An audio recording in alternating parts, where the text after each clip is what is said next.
चलिए, good morning everyone. Chemistry का class है अभी आपका। केमिस्ट्री में हमारे 3 पार्ट होते हैं, physical chemistry, inorganic chemistry and organic chemistry. ठीक है, आज अपन जो पढ़ने वाले हैं उस टॉपिक का नाम है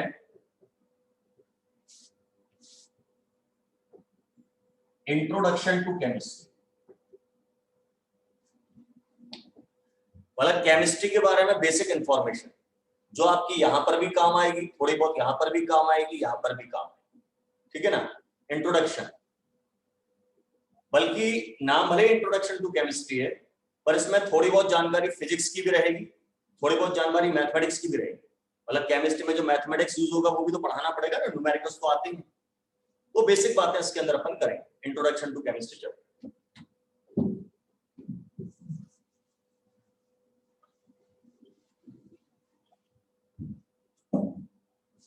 तो सबसे पहला क्वेश्चन ये आता है कि केमिस्ट्री क्या होता है, व्हाट इज केमिस्ट्री। तो before chemistry we must know what is science. Science क्या चीज है? तो science is the study of things present around us. हमारे आसपास जो भी चीजें हैं उनको पढ़ना, लिखना, समझना, सीखना साइंस कहलाता है। दूसरा क्वेश्चन आता है हमारे आसपास कितनी चीजें या कितनी तरह की चीजें। कोई कहेगा इनफाइनाइट, कोई कहेगा हजारों लाखों, कोई कहेगा 5 तरह की चीजें हैं। वो अपने धर्मशास्त्रों में चलता है, अग्नि, वायु, पृथ्वी, इस तरह से आकाश, ये सब। लेकिन साइंटिस्ट मानते हैं हमारे आसपास केवल 2 तरह की चीजें, एक matter. Sir video is not clear. Video is not clear. तो क्लियर है, यहां से तो क्लियर जा रहा है, आपका थोड़ा डेटा वाला स्पीड कम होगा। सर क्लियर है। हाँ, वो बता रहा हूँ, यहाँ से तो सही जाता है, कई बार आपका डेटा कम होता है ना, दिक्कत जाता है। कोशिश करता हूँ, फिर भी मैं एक बार वीडियो बंद करके चालू करता हूँ।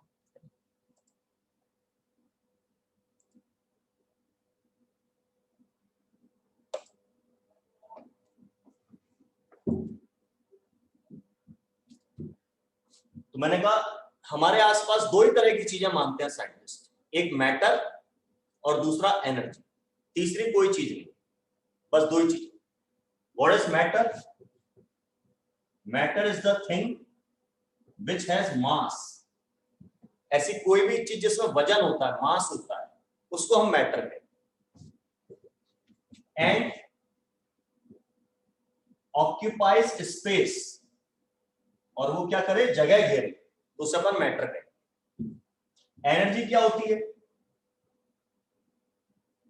Does not have mass, neither occupies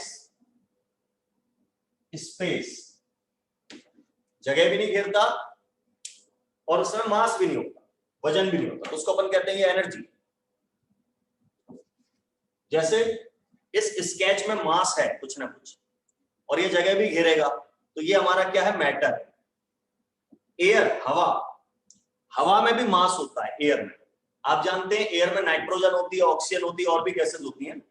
तो नाइट्रोजन का एटॉमिक मास आप लोग याद करते हैं 14, ऑक्सीजन का 16, मास याद कर रहे हो ना, मतलब मास होता है इनमें। दूसरी एयर, हवा जगह तो घेरती है, बलून फुलाते हैं आप तो उसमें हवा जगह घेरती है, तो स्पेस ऑक्यूपाई करती है एयर। तो एयर भी मेरी मैटर है, भले दिखाई दे या नहीं दिखाई दे। एनर्जी, जैसे मैं बोल रहा हूं, मेरी आवाज आप तक आ रही है, लेकिन ये आवाज जगह नहीं घेर रही, ठीक है, और ना ही इसमें कोई वजन है कि मैं 250 ग्राम बोल रहा हूं, कम सुनाई दे रहा है सर 300 ग्राम बोलो, ऐसा तो नहीं हो सकता। तो उसमें मास भी नहीं है। ये साउंड जो है मेरी, ये एक तरह की एनर्जी, ठीक है। तो साइंस के अंदर ये दोनों का स्टडी किया जाता है बेसिकली, ठीक है। अच्छा, कई लोग कहते हैं लिविंग और नॉन लिविंग ऑर्गेनिज्म, ऐसा क्लासिफिकेशन कर देते हैं हमारे आसपास जो चीजें वो 2 तरह की, लिविंग और नॉन लिविंग। लिविंग और नॉन लिविंग दोनों वीडियो ब्लर आ रही। लिविंग और नॉन लिविंग इससे ही मिलकर बनी है। आप अपना वीडियो ऑफ करके ऑन करिए, सही हो जाएगा। ठीक है, ये सिस्टम रहता है। मैटर को बेसिकली हम लोग केमिस्ट्री में पढ़ते हैं और एनर्जी को ज्यादातर हम फिजिक्स में पढ़ते हैं। Matter is generally studied in chemistry, energy is generally studied in physics.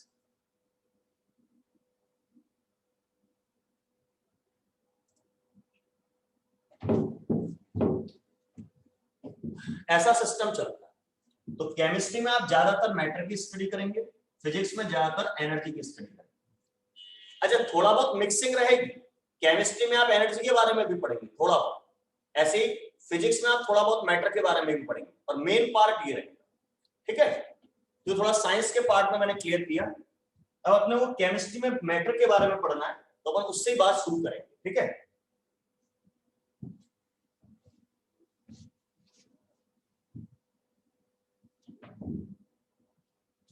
तो रजिस्टर में चैप्टर का नाम डालेंगे introduction to chemistry,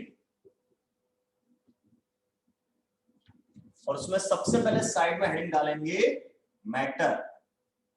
what is matter? Anything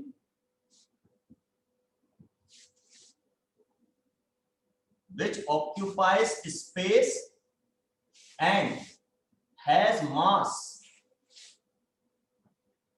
is called matter। वो मैटर। फिर देखेंगे क्लासिफिकेशन, यानी मैटर कितनी तरह का होता है।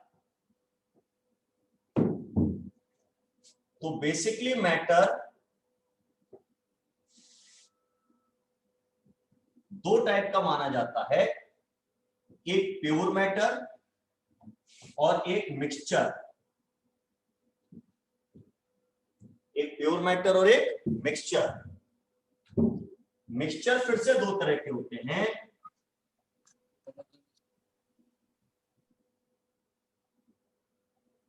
होमोजीनियस और हेटेरोजीनियस। अब इनमें क्या अंतर है? जैसे air is also mixture, air भी मिक्सचर। एयर में नाइट्रोजन होती है, एयर में ऑक्सीजन होती है, एयर में कार्बन डाइऑक्साइड होती है, और भी गैसेज होती है। लेकिन ऐसा थोड़ी कि इस जगह पे जो एयर है उसमें नाइट्रोजन 80% है, तो इस जगह वाली एयर में 70% होगी, उस जगह वाली एयर में 30% होगी। ऐसा नहीं, सब जगह की एयर में कॉम्पोजिशन सेम है। हर जगह नाइट्रोजन 78% है, ऑक्सीजन 21% है, बाकी गैसेज अपने अपने जो परसेंटेज है उसमें प्रेजेंट है। तो ये होमोजीनियस मिक्सचर है, एक साथ यूनिफॉर्मली डिस्ट्रीब्यूटेड। या आप पानी में शक्कर बोल रहे हैं, मिक्सचर रिएक्शन नहीं होती पानी में शक्कर की, मिक्स हो गए वो बस। आपने पहला चम्मच निकाल के पिया, आपको मीठा लगा, दूसरा चम्मच निकाल के पिएंगे तो उतना ही मीठा लगेगा, कम ज्यादा थोड़ी लगेगा, क्योंकि sugar is uniformly distributed in whole the composition. तो ऐसी चीज, ऐसा मिक्सचर जिसमें सारे कंपोनेंट यूनिफॉर्मली डिस्ट्रीब्यूटेड है, सब जगह एक जैसा, उसे आप कहते हैं that is a homogeneous mixture.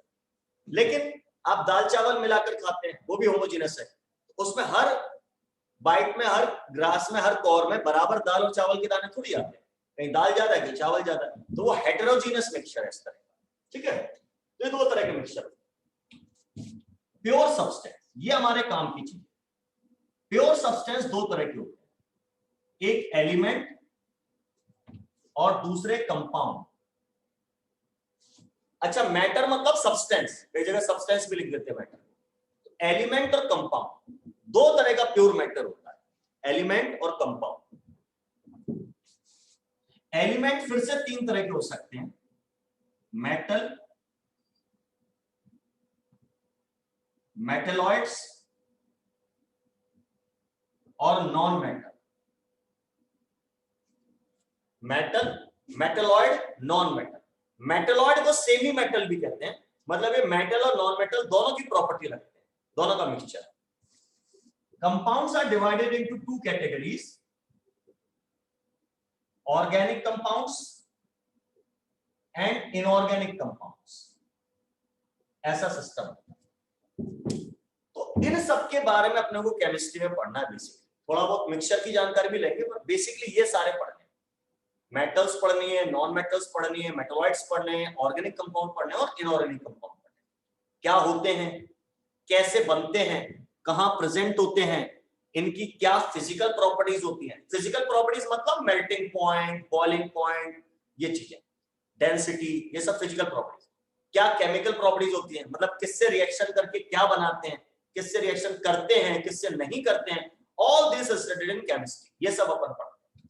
इसको लिखें, फिर अपन इससे आगे बढ़ते हैं। अब जैसे हमने दो देखा, प्योर मैटर देखा, एलिमेंट और कंपाउंड। तो एलिमेंट क्या होता है, कंपाउंड क्या होता है, इसको डिफाइन करने की कोशिश करेंगे।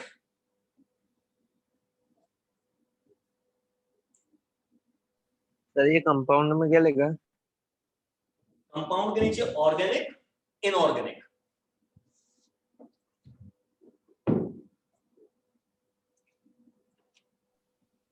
सर वीडियो चिपक चिपक के चल रहा, ब्लर हो रहा है। मैंने 2-3 बार रिकनेक्ट कर लिया। यस सर, 2-3 बार हो चुका है। मेरा भी ऐसे ही हो रहा है। Yes sir. यस सर, मेरा भी हो रहा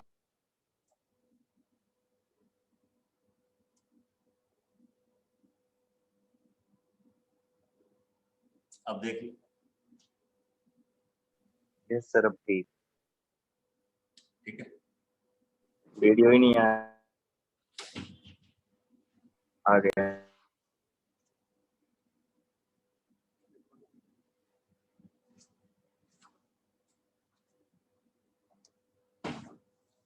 चलिए ये लिख लिया होगा, अपन आगे बढ़ते हैं।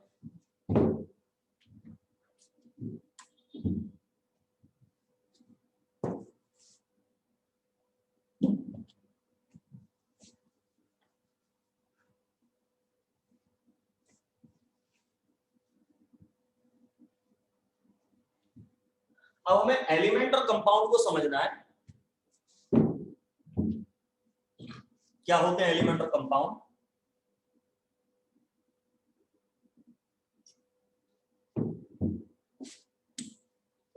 ये स्केच आपको दिख रहा होगा, इसके दो टुकड़े कर दिए मैंने, छोटा हो गया, फिर और टुकड़े कर दिए छोटे छोटे, और टुकड़े करते जाओ, छोटे छोटे छोटे छोटे टुकड़े करते जाओ, तो अल्टीमेटली ये किस लेवल तक पहुंच जाएगा। मुझे लग रहा है इसका जो सबसे छोटा पार्टिकल बनेगा, सबसे छोटा पार्टिकल, तोड़ते जाए तोड़ते जाए तोड़ते जाए, तो सबसे छोटे पार्टिकल को आप एटम कहोगे।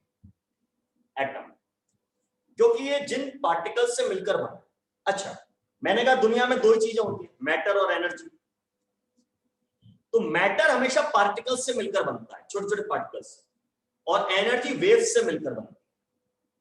यानी मैटर की यूनिट जिससे वो बना है वो है एटम या पार्टिकल्स, मतलब बैठा हुआ पार्टिकल, मॉलिक्यूल भी हो सकते हैं, लेकिन एनर्जी की यूनिट है waves.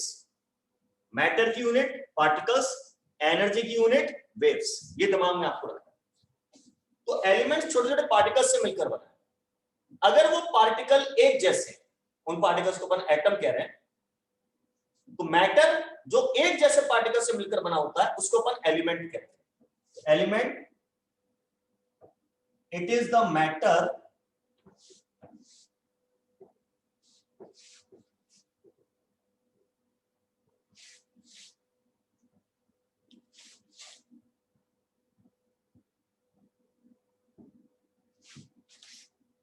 which contains only one type of atoms, जिसमें सिर्फ एक ही तरह के एटम हो उसको आप एलिमेंट कहें।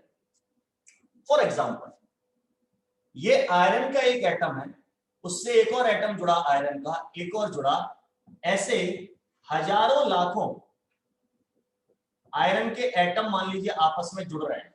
मैंने 6 लिखे, हजारों लाखों एटम आपस में जुड़ रहे हैं, तो ये जो चीज बनेगी इसको आप कहोगे एलिमेंट।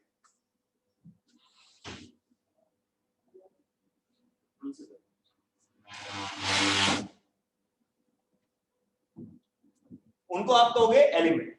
लेकिन मान लो ऐसा होता,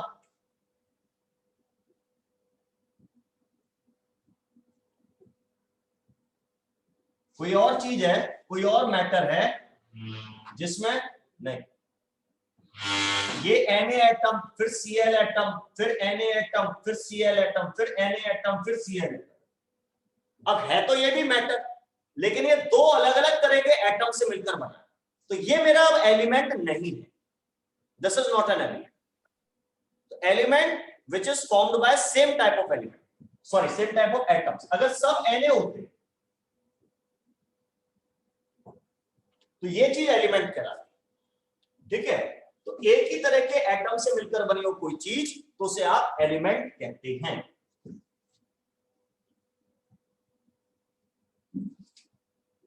example O2, N2, H2, Cl2, P4, S8, Fe, Na, Au, Au मतलब गोल्ड होता है। ये सारे हमारे सिल्वर, Ag, ये सब हमारे एलिमेंट्स हैं, सब एलिमेंट्स, ठीक है। तो फिर कंपाउंड क्या होता है?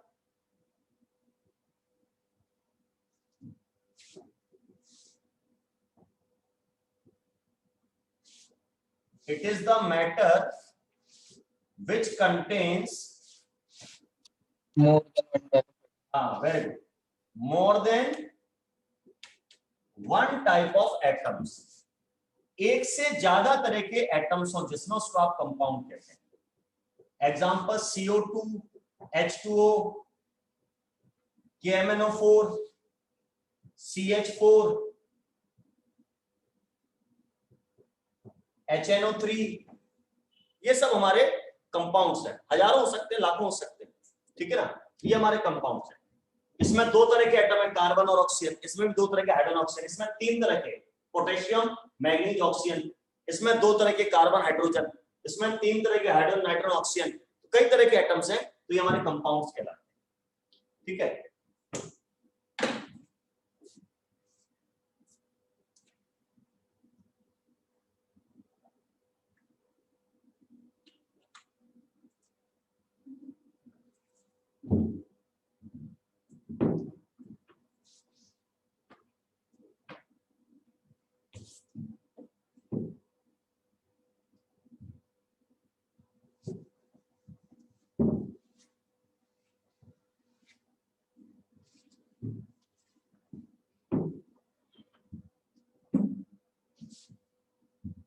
अच्छा, अब ये मैंने लिखा Fe।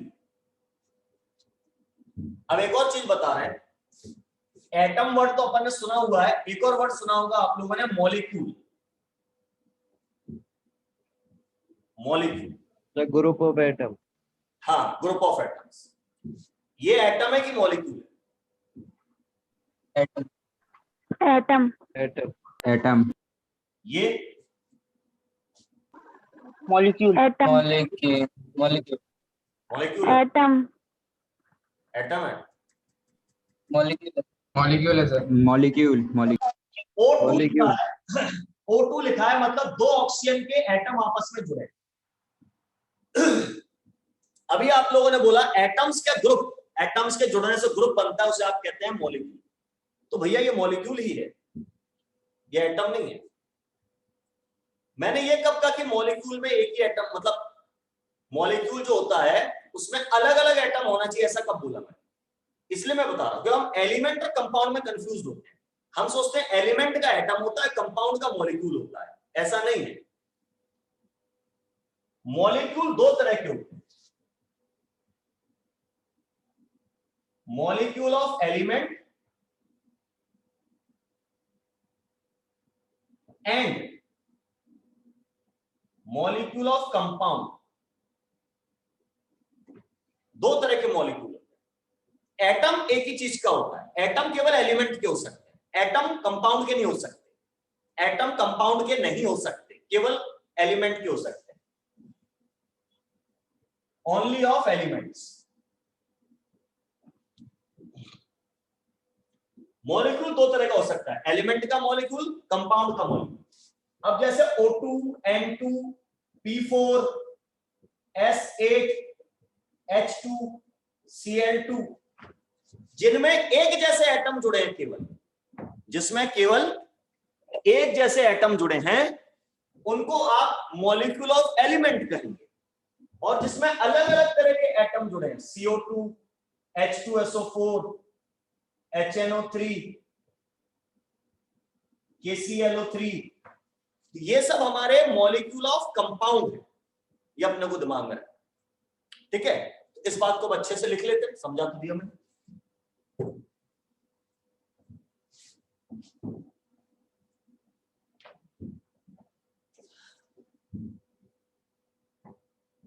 तो atom, it is the smallest unit of matter.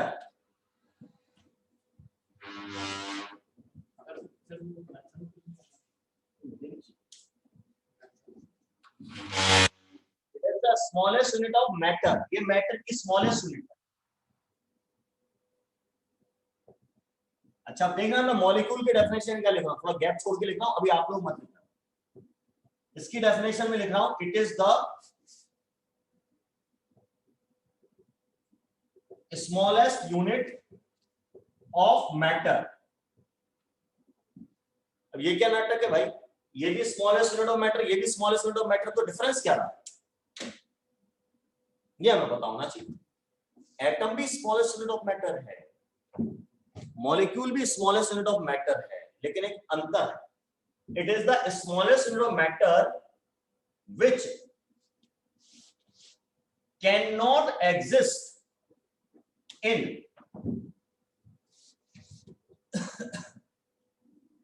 independent state।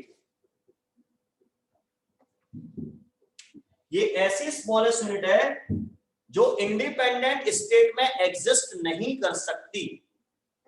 कोई भी एटम अकेला नहीं रह सकता, वो तुरंत अपने जैसे दूसरे एटम से जुड़ जाएगा या अलग तरह के दूसरे एटम से जुड़ जाएगा।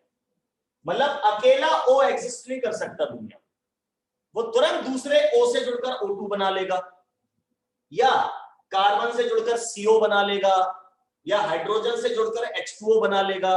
अकेला नहीं रहेगा, अकेला नहीं रह सकता, उसको डर लगता है। एटम जो अकेला नहीं रह सकता, तो इंडिपेंडेंट स्टेट में एग्जिस्ट नहीं कर सकता। लेकिन ये जो है molecule, it is the smallest of matter which can exist in independent state। ये इंडिपेंडेंट स्टेट में एग्जिस्ट कर सकता है। O2 मिलेगा आपको, O2 मॉलिक्यूल है, CO2 मिलेगी आपको नेचर में रखी हुई, मॉलिक्यूल है। एटम अकेला एग्जिस्ट नहीं, जुड़ेगा या तो अपने जैसों से या अलग तरीके के एटम से, लेकिन जुड़ेगा जरूर। दूसरी बात, atoms participate in a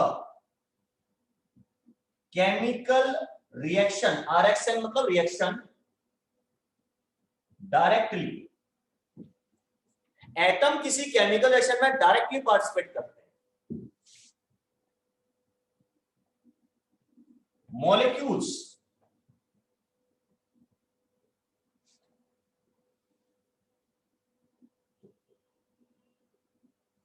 do not participate in a chemical reaction directly। Molecules chemical reaction में डायरेक्टली पार्टिसिपेट नहीं करते। सर इस बात का क्या मतलब है, अभी लिखना नहीं, जैसे एक रिएक्शन लिख रहा हूं मैं, H2 + O2 एरो H2। अब ये मॉलिक्यूल है कि एटम है H2, अब तो बता सकते हैं। मॉलिक्यूल, O2 भी मॉलिक्यूल है, तो दिखने में ऐसा लग रहा है कि मॉलिक्यूल रिएक्शन कर रहे हैं, जबकि मैंने लिखा है कि मॉलिक्यूल रिएक्शन में डायरेक्टली पार्टिसिपेट नहीं करते। पर यहां तो गलत दिखा रहा हूं मैं सही बोल रहा हूं, ऐसा नहीं होता। H2 से O2 रिएक्शन कभी नहीं करेगा।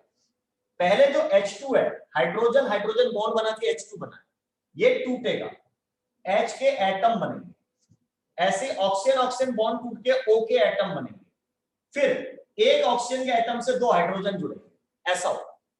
यानी एक्चुअली में पार्टिसिपेट एटम ही करते हैं रिएक्शन। अगर आप लिखते जरूर हो रिएक्शन में मॉलिक्यूल, पर रिएक्शन होती नहीं है ऐसे। पहले ये ब्रेक होगा एटम्स की फॉर्म में, फिर वो एटम रिएक्शन करेंगे। तो डायरेक्टली पार्टिसिपेट कौन करता है? एटम, मॉलिक्यूल नहीं करता। फर्स्ट इट इज मॉलिक्यूल अगर रिएक्शन में है तो first it will convert into atoms, then reaction will take place. Simple सी बात है, एटम डायरेक्टली पार्टिसिपेट करते हैं, मॉलिक्यूल नहीं करते। एक और बात,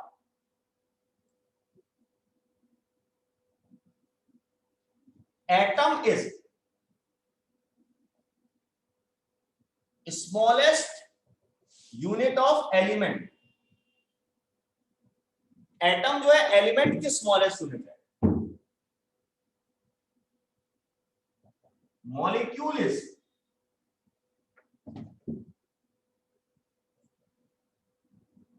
स्मॉलेस्ट यूनिट ऑफ कंपाउंड। मेरे कहने का मतलब यह है कि कंपाउंड को आप मॉलिक्यूल लेवल से नीचे नहीं ले जा सकते, एलिमेंट को आप एटम लेवल तक ले जा सकते हो। बात समझ में नहीं, करके देखो।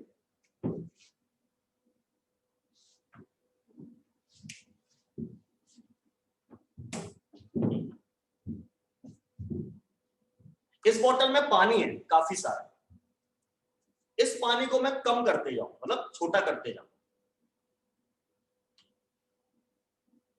कम करते करते करते करते करते करते करते एक बूंद पानी बचे, उस एक बूंद को भी और कम करते जाएं और कम करते जाएं, तो अल्टीमेटली आपको क्या मिलेगा? H2O का एक मॉलिक्यूल, सिंगल मॉलिक्यूल H2O। छोटा करते जाएं इसको, ultimately you will get a molecule of H2। अब इसको और छोटा करना चाह रहा हूं, इसको और तोड़ना चाह रहा हूं, तो अगर इसको तोड़ूंगा तो एक H, एक और H और एक O मिलेगा। ठीक है, इसको आप वाटर कह रहे हो, इसको वाटर बोल सकते हो? अलग अलग हो गए, अब आप वाटर नहीं बोल सकते। अब ये हाइड्रोजन का एटम है, ये भी हाइड्रोजन का एटम है, ऑक्सीजन का एटम है। यानी कंपाउंड को तोड़ते जाओ, छोटा करते जाओ करते जाओ, उसका स्मॉलर चीज क्या मिलेगी? मॉलिक्यूल। अगर उसके मॉलिक्यूल को भी ब्रेक कर दोगे तो वो कंपाउंड ही खत्म हो जाएगा, वो एग्जिस्ट ही नहीं करेगा, खत्म। तो कंपाउंड की स्मॉलेस्ट यूनिट मॉलिक्यूल। अब मान लीजिए मेरे पास ऑक्सीजन गैस है, बहुत सारे मॉलिक्यूल है, इकट्ठी बहुत सारी ऑक्सीजन गैस, उसको कम करते आ रहा हूं, छोटा करते आ रहा हूं, तो अल्टीमेटली मैं O2 तक पहुंचूंगा। O2 मेरा मॉलिक्यूल है, ऑक्सीजन का मॉलिक्यूल, इसको भी तोड़ दूं तो ये एटम मिलेंगे। अब इन एटम को ऑक्सीजन बोल सकते हो क्या? Yes sir. इनको ऑक्सीजन बोल सकते हैं, यानी मॉलिक्यूल को भी ऑक्सीजन बोल रहे हैं, इसको भी ऑक्सीजन बोल रहे हो, नाम नहीं बदला क्योंकि वो एलिमेंट था। तो एलिमेंट को आप मॉलिक्यूल लेवल से भी छोटा कर सकते हो, एटम लेवल तक भी जा सकते हो, तब तक उसका नाम नहीं बदलेगा। मॉलिक्यूल को आप कंपाउंड कर आप मॉलिक्यूल लेवल से नीचे ले जाओगे, उसका नाम बदल जाएगा, फिर वो वाटर नहीं कहलाएगा, जो भी है नाम नहीं होगा, वो तो एलिमेंट में कन्वर्ट हो जाएगा। इसलिए मैंने बताया कि कंपाउंड की स्मॉलेस्ट यूनिट मॉलिक्यूल होती है, एलिमेंट की स्मॉलेस्ट यूनिट मॉलिक्यूल और एटम दोनों हो सकते हैं, मतलब एटम लेवल तक आप जा सकते हैं। ये बात आपको समझ में आई? ये है बहुत छोटी छोटी बातें, लेकिन बहुत परेशान करते हैं केमिस्ट्री में, इसलिए इनको क्लियर कर रहा हूं। लिख लीजिए, आपको कभी एटम मॉलिक्यूल में डिफरेंस लिखना है तो वो भी आप लिख सकते हैं। 3 डिफरेंस हमारे पास है, मैंने पॉइंट वाइज इसलिए लिखवाया।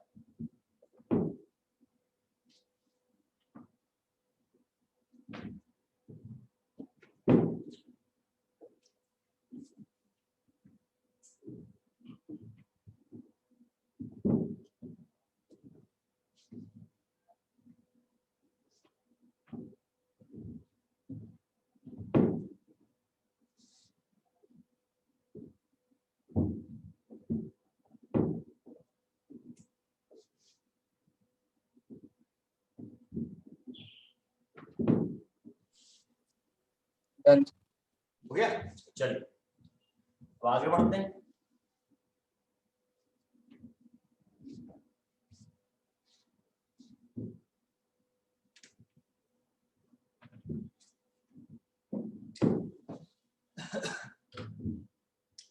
मैं कह रहा हूं एटम जो है वो सबसे छोटी यूनिट है मैटर की, पर कई लोग मन ही मन सोच रहे होंगे सर को आते ही नहीं है कुछ, एटम को स्मॉलेस्ट यूनिट बता रहे हैं। हमें तो पता है एटम से भी छोटा इलेक्ट्रॉन होता है, प्रोटॉन होता है, न्यूट्रॉन होता है, बल्कि न्यूट्रॉन और प्रोटॉन से भी छोटे होते हैं। न्यूट्रॉन प्रोटॉन भी क्वार्क से मिलकर बने होते हैं। सर को तो पता ही नहीं ये सब बातें। अभी अपन बेसिक बात कर रहे हैं, तो अभी अपन बता रहे हैं atom smallest unit, atom molecule में अंतर समझा रहे हैं। फिर जब अपन एटम के अंदर घुसेंगे एटॉमिक स्ट्रक्चर चैप्टर में, तो उसकी भी बात करेंगे। क्लियर है? ये सिस्टम रहेगा। अभी तो अपने को मान के चल रहा है ना, यही कहानी है। अब यहाँ पे कंपाउंड की अगर बात करें तो कंपाउंड के मैंने दो टाइप बताए, ऑर्गेनिक और इनऑर्गेनिक। एलिमेंट के तीन टाइप बताए थे, मेटल, नॉन मेटल, मेटलॉइड्स। तो अब ये क्या होते हैं? तो प्रॉपर्टीज के बेसिस पर है। शायद आप जानते हैं जिस चीज में लस्चर होती है, सोनोरस होते हैं, डक्टाइल होते हैं, मैलिएबल होते हैं, उनको आप शायद मेटल कहते हैं, है ना। और जिनमें प्रॉपर्टीज नहीं होती है नॉन मेटल कहते हैं। और जिन दोनों के बीच के हो, मिक्सचर प्रॉपर्टीज शो कर रहे हो, आप मेटलॉइड्स कहते हो या सेमी मेटल कहते हो। तो ये तो पता है, बचपन से जानते हैं। अब ऑर्गेनिक इनऑर्गेनिक का चक्कर क्या है, ये हमें देखो।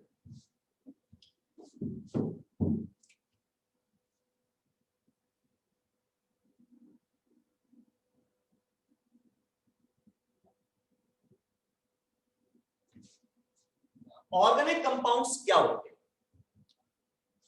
कोई आइडिया?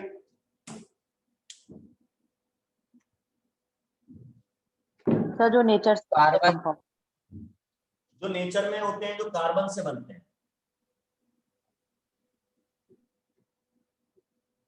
Compounds of carbon. और जो नेचर से मिलते हैं, नेचर में प्रेजेंट होते हैं। ठीक है, क्या इस कंपाउंड में कार्बन है? यस है। और ये नेचर Yes, sir. पेड़ों से, पेड़ जो होते हैं वो, प्लांट्स जो होते हैं वो CO2 को लेते रहते हैं, हम लोग CO2 निकाल रहे हैं, तो नेचर में जनरली प्रेजेंट है ये। तो ये एक ऑर्गेनिक कंपाउंड होना चाहिए, पर गलत, ये ऑर्गेनिक कंपाउंड नहीं, ये इनऑर्गेनिक कंपाउंड। तो ऑर्गेनिक कंपाउंड कार्बन के कंपाउंड होते हैं, ये तो मान लिया, लेकिन कार्बन के सारे कंपाउंड ऑर्गेनिक नहीं होते। जैसे ये नहीं ऑर्गेनिक, ऐसे चूना, चूना लाइमस्टोन, दिवाली पे व्हाइट वॉश करते हैं अपन दीवारों पे, कलई या जो भी कहते हैं, उसका फार्मूला होता है CaCO3, कैल्शियम कार्बोनेट, CaCO3।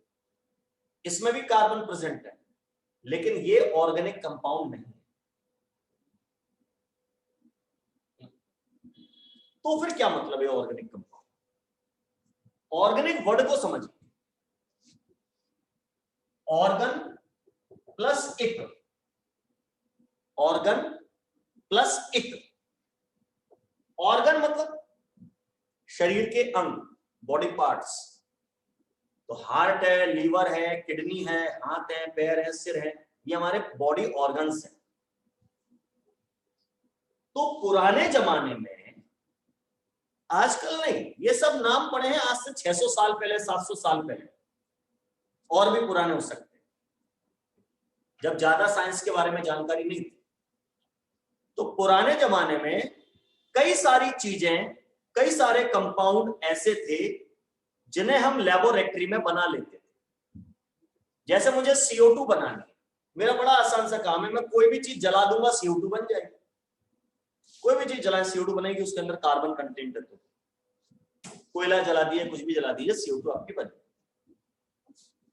तो इसको मैं लैब में बना सकता हूं, कार्बन और ऑक्सीजन की रिएक्शन करा के, कार्बन यानी कोयला, ऑक्सीजन एयर में होती है, दोनों की रिएक्शन करा के हमारा कंपाउंड बन जाएगा। लेकिन कई सारे कंपाउंड ऐसे थे उस टाइम पर जो लेबोरेटरी में हम नहीं बना पाते थे। जैसे ये मीथेन, लैब में नहीं बन पाता।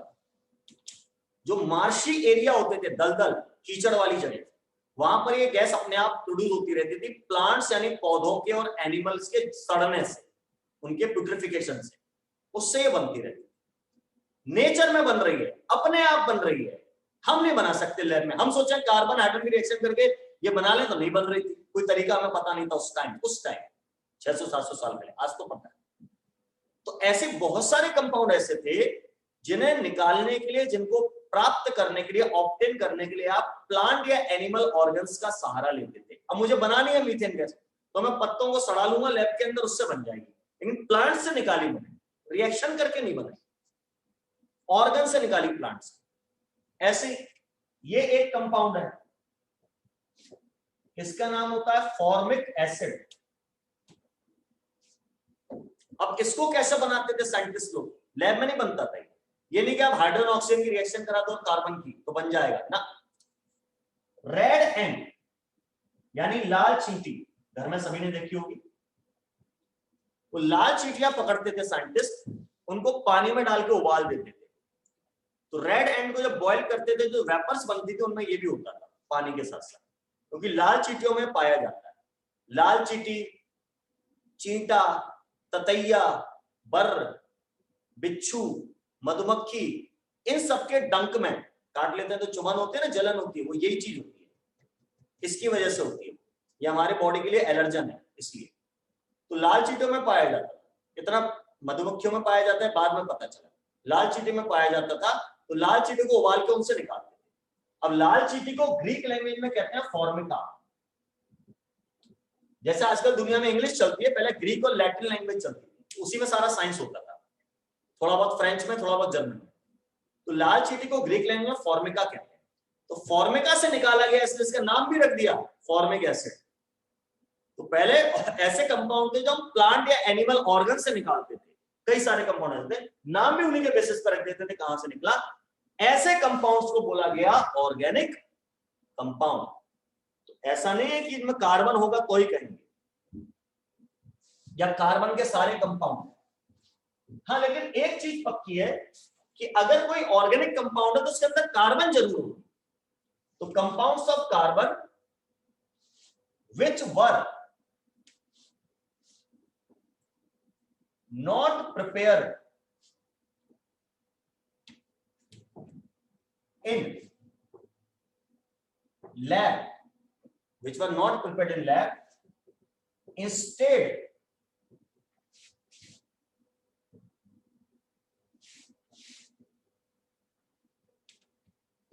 they were obtained from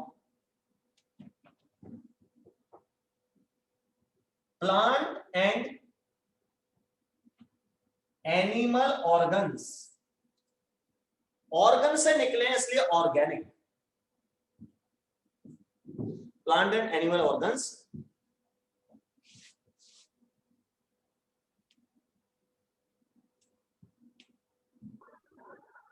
तो सर फॉर्मिक एसिड ऑब्टेन नहीं कर सकते, वर नेम्ड एज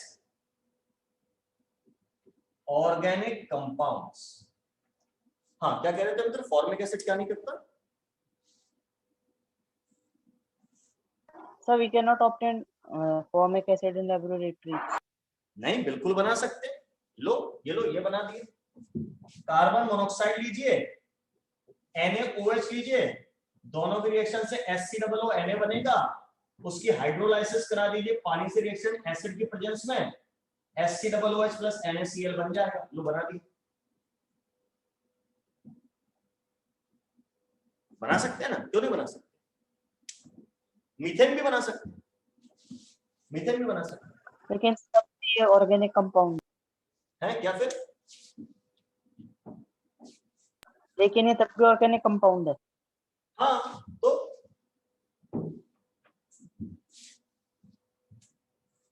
ये बात तो समझ में आ रही है। अरे भैया, ये ऑर्गेनिक कंपाउंड नाम जो पड़ा आज से 600-700 साल पहले, जब इनको लैब में नहीं बना पाते थे तब पड़ा है। अब तो सब बन जाते हैं लैब में, पर अब नाम पड़ गया तो क्या करें, चला आ रहा है। अब मेरा नाम है, मान लीजिए बचपन में रख दिया गया हीरा लाल, अब मुझे मजा नहीं आ रहा बड़े होने के बाद इस नाम में, तो क्या करूं, नाम बदल थोड़ी दूंगा। नाम डल गया है, ये डेफिनेशन अब गलत हो चुकी है, लेकिन ये नाम ओरिजिनेट कहां से हुआ वो पढ़ा रहा हूं अभी मैं। History not chemistry, I am teaching you history not chemistry, कि कंपाउंड कार्बन के जिनको वर लिखा है ना, आर थोड़ी लिखा है, वर, विच वर, पुराने जमाने में, not prepared in laboratory, instead they were obtained from plant and animal organs, were named as were, यहाँ पे वर लिखा है ना, were named as organic compound. आई बात समझ में? ये चक्कर है। अब आजकल तो सब बन जाते हैं यार, सारे बना लेते हैं, तो आजकल नई डेफिनेशन चलती है, पर नाम वही चलेगा ऑर्गेनिक। आजकल चलती है ऐसे कंपाउंड कार्बन के जिनमें कार्बन कार्बन बॉन्ड और कार्बन हाइड्रोजन बॉन्ड प्रेजेंट हो या उनके डेरिवेटिव्स, वो कहलाता हूं। वो तब लिखवाऊंगा जब ऑर्गेनिक केमिस्ट्री स्टार्ट कराऊंगा, अभी तो बेसिक बता रहा हूं, है ना। तो ऐसे कंपाउंड जो लैब में नहीं बनते थे पुराने जमाने में, उनको ऑर्गेनिक कहा गया, और जो बन जाते थे उन्हें इनऑर्गेनिक कहा गया। ऑर्गेनिक के अलावा सारे इनऑर्गेनिक। अब एक और चीज दिमाग में रखनी है, all compounds of carbon, all compounds of carbon are not organic. Carbon के सारे कंपाउंड ऑर्गेनिक नहीं है।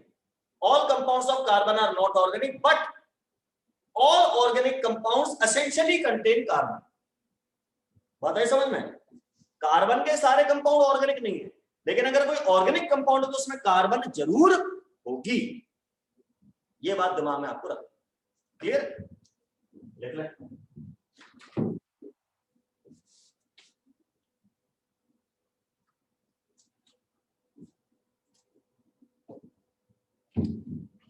Yes sir. चलिए, तो ये हमने देख लिया ऑर्गेनिक कंपाउंड क्या होते हैं, इनऑर्गेनिक कंपाउंड क्या होते हैं, एलिमेंट्स क्या होते हैं, कंपाउंड्स क्या होते हैं, मिक्सचर तो थोड़ा बहुत समझने की बात थी। अब आगे बढ़ते हैं। इन सबको पढ़ना है केमिस्ट्री में अपने को, एलिमेंट और कंपाउंड्स को। कितने एलिमेंट है अभी तक डिस्कवर हो गए? 180। 118। ठीक बात। और भी डिस्कवर होंगे आगे जाकर। उनमें से एक एलिमेंट हमारा कार्बन है और बाकी 117 एलिमेंट हैं, 117 अलग हैं। Hydrogen, oxygen, nitrogen, sulphur, platinum, palladium, nickel, cobalt, iron, gold, silver, sodium, potassium, बहुत सारे एलिमेंट्स हैं। ये जो 117 एलिमेंट हैं आपस में तरह तरह से जुड़ सकते हैं। हाइड्रोजन से ऑक्सीजन जुड़ गई, या कार्बन से ऑक्सीजन जुड़ गई, या हाइड्रोजन कार्बन ऑक्सीजन तीनों जुड़ गए। तो ये 117 एलिमेंट तरह तरह से जुड़ सकते हैं आपस में, और इनके जुड़ने से कई सारे कंपाउंड्स बन सकते हैं, जिनकी संख्या अभी लगभग 20 लाख है। अभी तक 20 लाख ऐसे कंपाउंड्स हैं जो इन 117 एलिमेंट्स के जुड़ने से बनते हैं।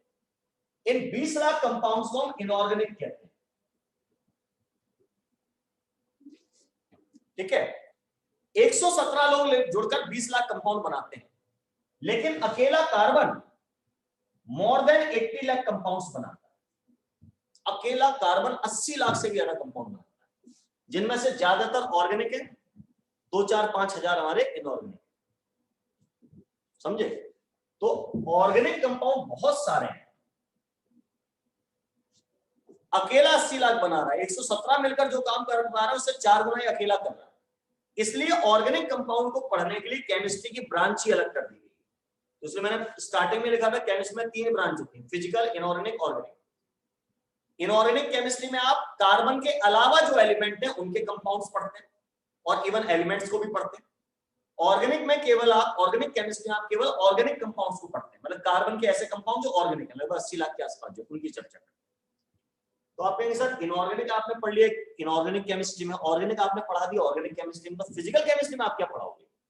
तो फिजिकल केमिस्ट्री में किसी कंपाउंड की रिएक्शन बनने की रिएक्शन नहीं पढ़ेंगे, कोई केमिकल प्रॉपर्टी भी नहीं पढ़ेंगे। फिजिकल केमिस्ट्री नाम को देखो, फिजिक्स, फिजिक्स से रिलेटेड वर्ड लग रहा है, फिजिकल, फिजिक्स। तो फिजिकल केमिस्ट्री में हम फिजिक्स से रिलेटेड बातें पढ़ेंगे।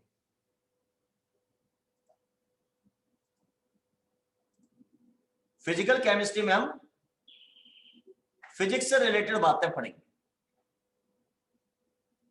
मतलब मैंने कहा था वैसे तो केमिस्ट्री में मैटर पढ़ना है, एनर्जी नहीं पढ़नी, लेकिन अगर थोड़ी बहुत एनर्जी पढ़नी भी है, मैंने कहा था थोड़ी बहुत पढ़नी है, तो ये फिजिकल केमिस्ट्री में आएगा।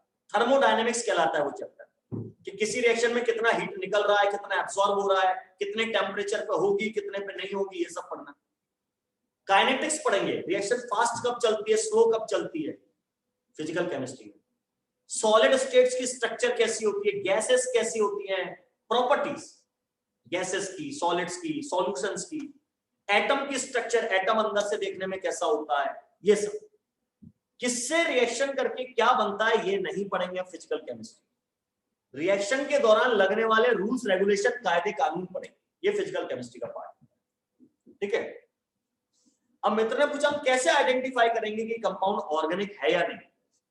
ठीक है, तो आप तो ये मानो कि कार्बन के सारे कंपाउंड ऑर्गेनिक, सारे।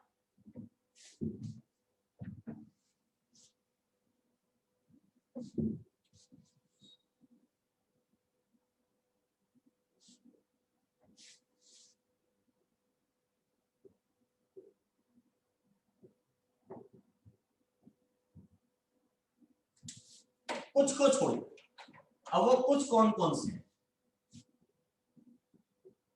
ऑक्साइड्स, कार्बन के oxide CO, CO2, C3O2, carbon के सारे oxide inorganic, carbon monoxide, carbon dioxide, carbon सब ऑक्साइड, ये शायद आपने नहीं सुना तो ये भी देखिए।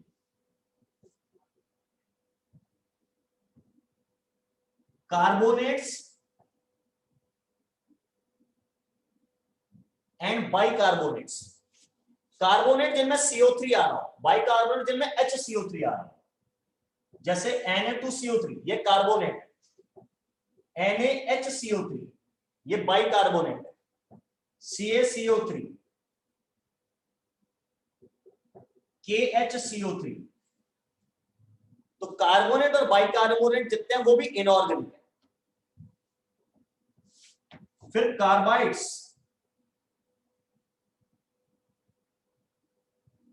कार्बाइड्स जिनमें carbon as a negative ion present है, CaC2 calcium carbide, Al4C3 aluminium carbide, SiC silicon carbide. ये कार्बन के कुछ खास कंपाउंड्स हैं जो ऑर्गेनिक नहीं है, इनऑर्गेनिक है, इनके अलावा सब ऑर्गेनिक। अब ठीक है, इससे काफी काम हो जाएगा, बाकी धीरे धीरे पढ़ते पढ़ते सीखेंगे, है ना। एक ही दिन में हम सब नहीं सीख सकते, 2 साल का स्टडी मटेरियल है, 2 दिन में नहीं सीख पाओगे, है ना। 2 साल लगेंगे इसको सीखने में, 11 12 दोनों में। ठीक है, ये फिर भी बता दिया, इससे आपका काम 99.9% हो जाएगा। इसके अलावा सब ऑर्गेनिक कार्बन।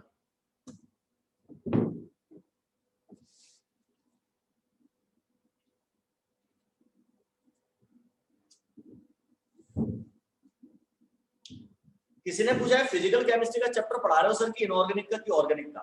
मैंने स्टार्टिंग में बोला था इंट्रोडक्शन टू केमिस्ट्री सब जगह काम आएगा, हाँ इसको इंक्लूड हम फिजिकल केमिस्ट्री में करेंगे, है ना।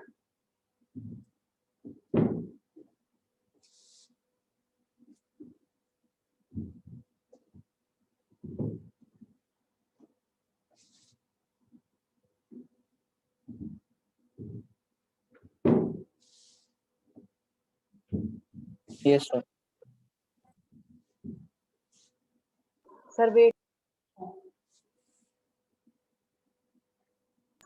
आपने रेज ही कर दी। थर्ड नंबर पे था कार्बाइड्स, सेकंड तक तो लिख लिया होगा।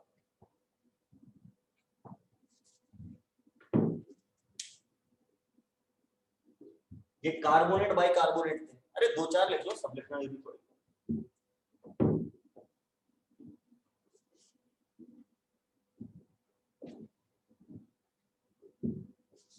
Okay sir. ठीक है,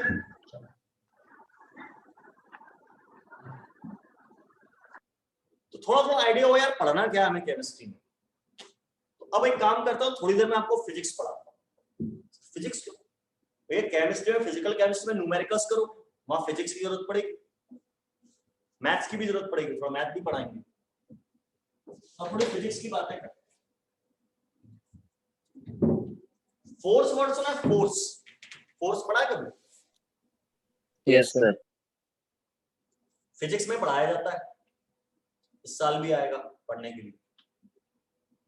वर्क डन भी सुना होगा, एनर्जी भी सुना होगा, मास भी सुना होगा, लेंथ भी सुनी होगी। Yes sir. ठीक है, यस सर। एंट्रोपी सुनी है? Entropy, ENTROPY।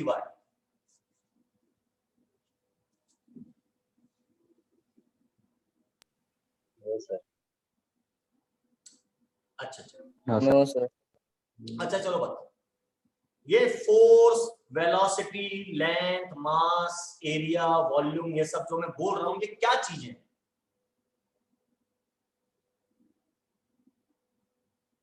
What are this? क्या चीजें? या एंट्रोपी भी बोला मैंने।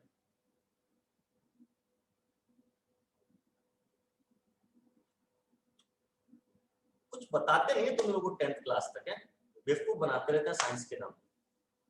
चलो एक बात बताओ, लेंथ को नापा जा सकता है किसी चीज की?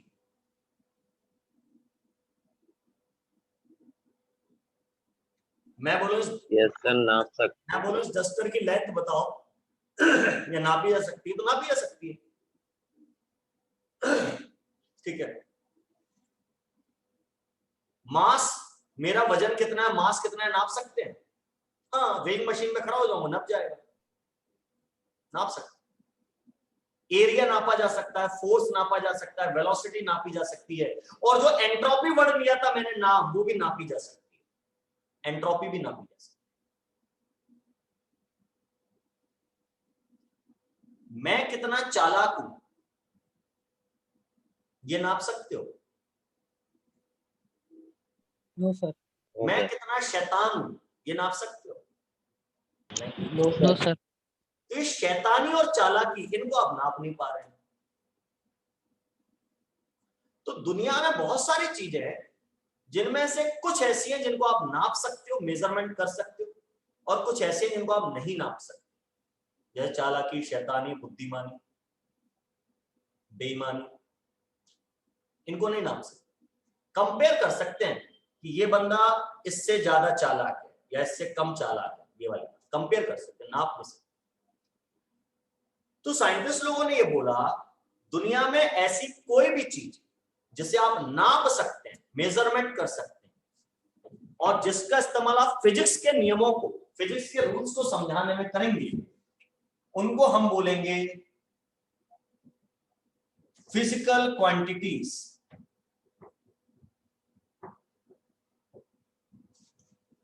तो आप जो कुछ ये नाम सुनते हो या आगे सुनोगे, फिजिक्स में भी कई सारे नाम आएंगे, विस्कोसिटी नाम आएगा, है ना, पाउजलेस कांस्टेंट नाम आएगा, नाम ही सुना होगा पाउजलेस कांस्टेंट का, है ना, इलास्टिसिटी कोफिशिएंट नाम आएंगे, व्हाटएवर, इंडक्शन नाम आएगा, electromagnetic induction.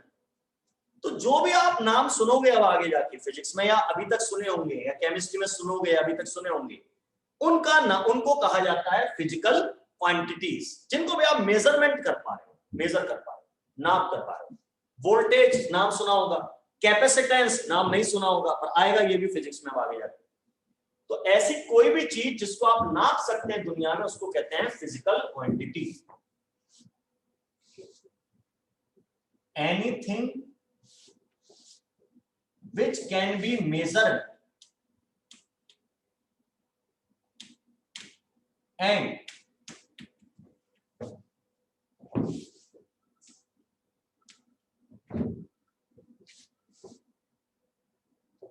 which is used to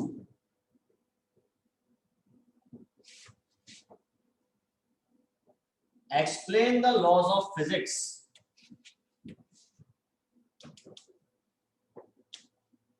is called physical quantity. उसको आप फिजिकल क्वांटिटी कहते हैं। कोई भी चीज दुनिया में जो नाप सकते हैं, फिजिकल क्वांटिटी। साउंड को नाप सकते हैं, साउंड को, साउंड की ताकत को। Yes sir. किस यूनिट में Yes, नापते हैं, कोई idea? Sir decibels. Hertz. Hertz. Sound भी मेरे एक फिजिकल क्वांटिटी है। हीट को नाप सकते हैं, नाप सकते हैं, कैलोरीज में नापते हैं, टेम्परेचर नापना है तो डिग्री सेल्सियस में नापते हैं, ये सब फिजिकल क्वांटिटीज। तो हजारों फिजिकल क्वांटिटीज हैं, इनको दो कैटेगरी में डिवाइड किया गया है, टू टाइप्स, दो तरह की। नंबर वन,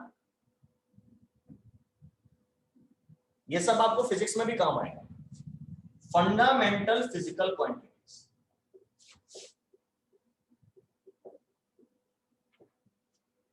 पहली चीज है फंडामेंटल फिजिकल क्वांटिटी। सर ये डिपेंड नहीं करती किसी पे हाँ, नजर करने की। which do not depend upon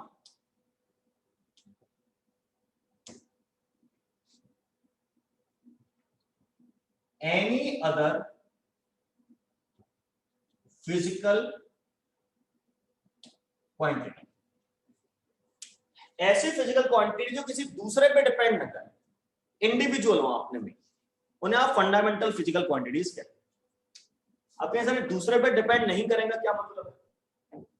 sir जैसे लाइक मतलब आपको उन्हें सेपरेटली नापना ही पड़ेगा, कुछ और नाप के उनकी वैल्यू नहीं निकाल सकते। जैसे मित्र ने कहा लेंथ, तो मुझे लेंथ किसी कमरे की, मालूम है इस कमरे की लेंथ नापना चाह रहा हूं तो नापनी ही पड़ेगी, कोई तरीका नहीं उसको फाइंड आउट करने। लेकिन अगर मुझे कमरे का एरिया निकालना है तो मैं कोई इंस्ट्रूमेंट लेके एरिया नापने नहीं बैठूंगा ना। मैं तो क्या करूंगा, उस कमरे की लेंथ नापूंगा, विड्थ नापूंगा, और लेंथ और विड्थ को मल्टीप्लाई कर दूंगा तो एरिया आ जाएगा। तो एरिया मेरा किस पे डिपेंड कर रहा है? लेंथ और विड्थ पे। यानी लेंथ विड्थ में एक तरह की लेंथ ही है, तो एरिया मेरी फंडामेंटल फिजिकल क्वांटिटी नहीं है, क्योंकि मुझे उसको सेपरेटली नापना जरूरी नहीं। ऐसे वेलोसिटी, वेलोसिटी मुझे वेलोसिटी नापने की जरूरत नहीं है, कोई मशीन नहीं चाहिए मुझे इससे मैं वेलोसिटी नापूं ना। मैं कहीं चल के जा रहा हूं तो मैं डिस्टेंस देख लूंगा कितना चला मैं, और टाइम देख लूंगा कितना टाइम लगा, उस डिस्टेंस में टाइम का डिवाइड कर दूंगा, वेलोसिटी आ जाएगी। यानी वेलोसिटी डिस्टेंस और टाइम पर डिपेंड कर रही है। डिस्टेंस मतलब लेंथ, तो वेलोसिटी मेरी फंडामेंटल फिजिकल क्वांटिटी नहीं है। लेंथ यानी डिस्टेंस है क्योंकि उसको नापना पड़ रहा है, टाइम है क्योंकि उसको नापना पड़ रहा है, उसको पता करने का कोई और तरीका नहीं। ठीक है, तो फंडामेंटल फिजिकल क्वांटिटी और दूसरी वाली जो दूसरों पर डिपेंड करती हैं उन्हें कहते हैं डायरेक्ट फिजिकल क्वांटिटी।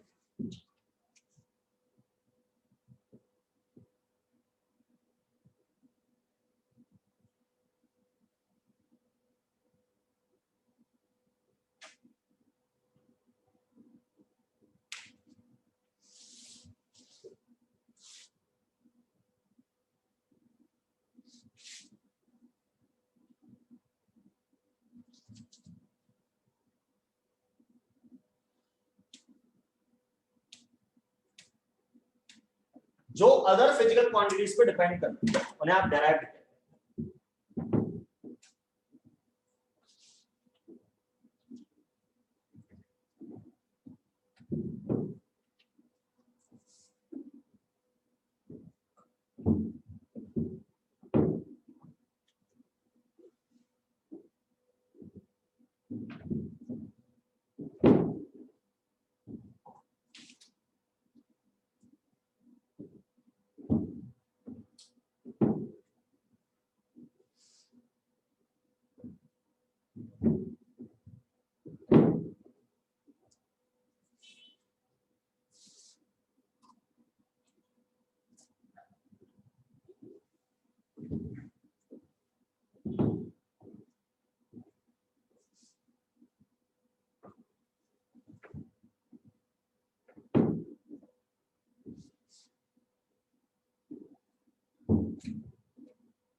हो गया? Yes sir. ये सवाल उठता है फंडामेंटल कौन कौन सी होती है, कितनी होती है? तो ज्यादा नहीं, सिर्फ 7 फिजिकल क्वांटिटी, 7 ये फंडामेंटल। बाकी जो याद आए सुनो सब डायरेक्ट है, उनकी अपन लिस्ट बना लें।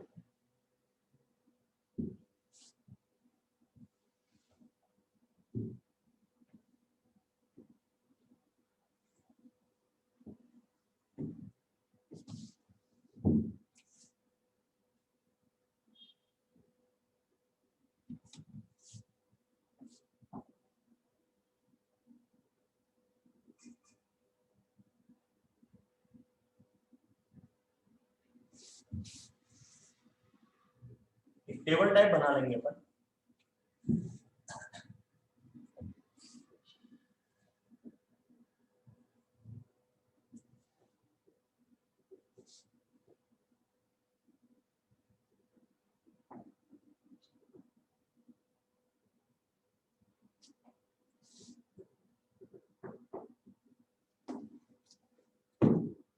अब जैसे हमारी पहली फंडामेंटल फिजिकल क्वांटिटी है लेंथ। अब यहाँ यूनिट लिखा है, यूनिट मतलब उसको किस यूनिट में नापते हो आप लेंथ। हर फिजिकल क्वांटिटी को नापने की कोई ना कोई यूनिट होती है। यूनिट मतलब कोई स्टैंडर्ड फिक्स्ड वैल्यू। भाई नापना है तो कुछ स्टैंडर्ड बनाना पड़ेगा। अब लेंथ कैसे नापते हैं? कई तरीके हैं। बालिश नापते ना ऐसे, ये भी एक तरीका इंडिया में चलता है। कितने बालिश्त है, कितने अंगुल है, ऐसे नाप लो। योजन चलता था पुराने जमाने में, योजन। हनुमान जी ने 100 योजन की छलांग लगा दी। फुट, फुट भी सुना होगा लेंथ नापने का। इंच सुना होगा, मीटर सुना होगा, सेंटीमीटर सुना होगा, किलोमीटर सुना होगा। लाइट ईयर, लाइट ईयर भी डिस्टेंस नापने की यूनिट है। पारसेक डिस्टेंस नापने की यूनिट है। एंगस्ट्रॉम, फर्मी डिस्टेंस नापने की यूनिट है। बहुत यूनिट है लेंथ नापने, बहुत सारे। कौन सी लिखे? सब लिखे नहीं। यहां ब्रैकेट में लिखा है SI, सिस्टम इंटरनेशनल। हर देश में अलग अलग यूनिट्स चलती थी, अभी भी चलती है कई जगह पे। लेकिन ना 40 कोस दूर है। गांव में तो किलोमीटर मीटर जानते नहीं है, कोस दूर है, 4 कोस दूर है, 5 कोस दूर है। अब ये कोस क्या होता है हमें भी नहीं पता। ब्रिटेन में फुट इंच चलता है आज भी, पहले भी चलता था, आज भी चलता है। ब्रिटेन में फुट इंच चलता था।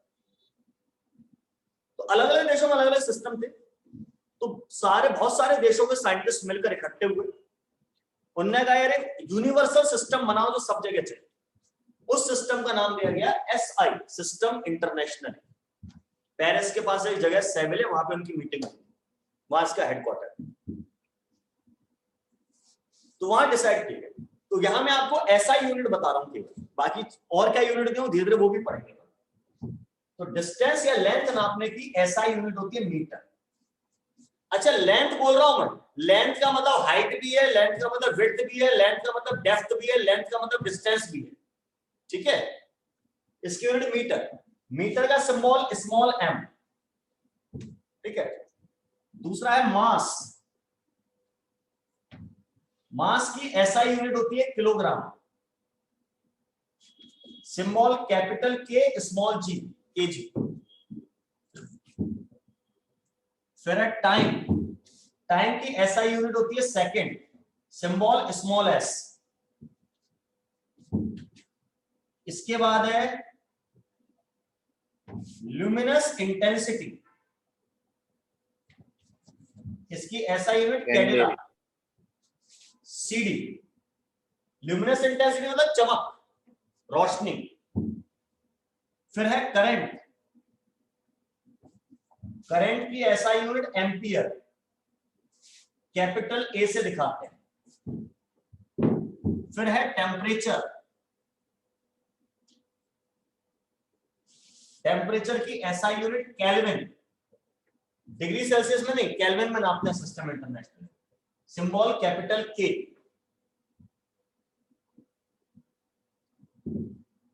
और एक और होती है सातवीं, अमाउंट ऑफ सब्सटेंस। यहां जगह नहीं थी, मैंने इधर लिख दिया, आप यहीं लिस्ट में लिखिएगा। अमाउंट ऑफ सब्सटेंस, इसकी यूनिट होती है मोल। सुना होगा शायद आप लोगों ने मोल वर्ड। ये अमाउंट ऑफ सब्सटेंस की यूनिट। इसको शॉर्ट में MOL लिखते हैं, स्पेलिंग MOLE, और इसका सिंबल MOL लिखते हैं, ई नहीं लगाते। तो जो 7 नाम लिखे, 7 नेम्स लिखे, ये आपकी फंडामेंटल फिजिकल क्वांटिटीज हैं। इनके अलावा जो कुछ पढ़ोगे, लिखोगे, समझोगे, वो सब डेराइव्ड है। डेराइव्ड। अच्छा, इन फंडामेंटल के अलावा 2 supporting accessory fundamental physical quantities और होती हैं, एंगल और सॉलिड एंगल। पर इनका केमिस्ट्री में यूज नहीं होता, इसलिए नहीं पता। या आपको फिजिक्स में भी पढ़ाया जाएगा तो वहां देख लेंगे आप, एंगल और सॉलिड एंगल। एंगल की यूनिट रेडियन, सॉलिड एंगल की यूनिट स्टेरेडियन, ठीक है।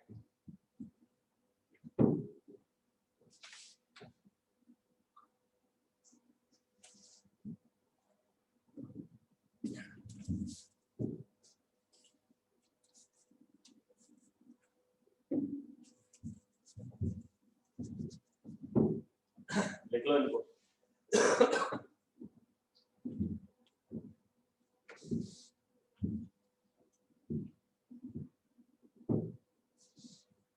ये सारी चीजें हैं,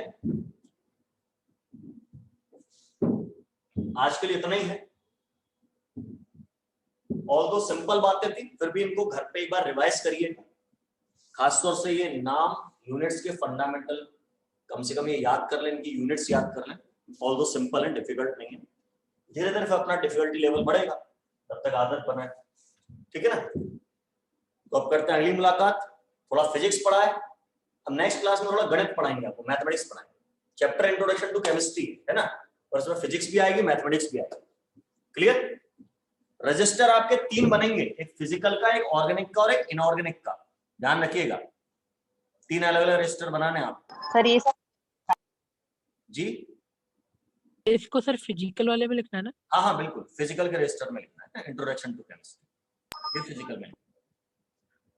चलिए, थैंक यू वेरी मच।